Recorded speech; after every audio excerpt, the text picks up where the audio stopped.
Nuwun. Mbah, seleng kali kula. Nggih. Pilek Mbah Kung.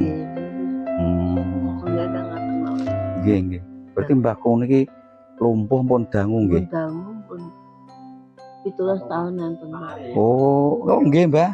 Tesih apal suarane Mbah. Oh, tesih apal suarane. Nggih mboten napa-napa Mbah. Mungkin angsal cobaan ngoten nggih Mbah. Nggih angsal cobaan dicobi ngeten niki kok.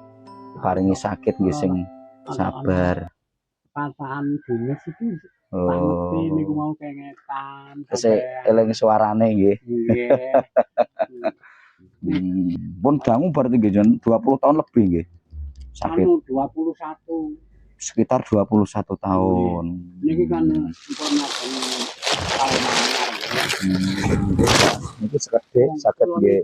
Kula niku nate pecah mawon kok, empun kok. Mati suri. Nggih. Oh. Bulan poso kantun 5 dinten. Mati suri. Dibalekke teng gembung kula malih. Sampai niki. Nggih. Sabar ngrawat Mbah Kung nggih Mbah Ting. Sing sabar. Kula sanjange wong kula sing pun mriku. Ditunggon tiyang kalih. Sing dangu niku tiyang setunggal. Nggih. Ngiwonengen niku mbah menapa kaya kados guling ngoten e. Oh. Pas mati suri niku. Nggih. Ditangleti tiyang kalih. Ditangleti sing kalih niku ngiwonengen, sing setunggal niku duka sinten. Duka sing gawe bumi langit duka sinten. Mboten ngertos. Lah mungkin teng mriku niku nggih kuwatah. Nggih. Sangih niku kathah. Nggih. Nggih uripe nek teng donya niku nggih.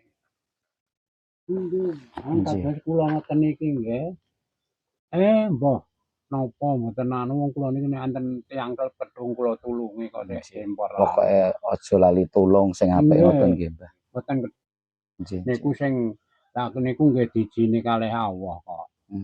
Oleh makhlukku nek mbok pangan tapi nek ana wong kleru ngoten. Astune nggih, Mbah. Nggih, nggih. Jenengan sehat-sehat kula pamit Mbah. Hati-hati Pak nggih. Nggih, Mbah.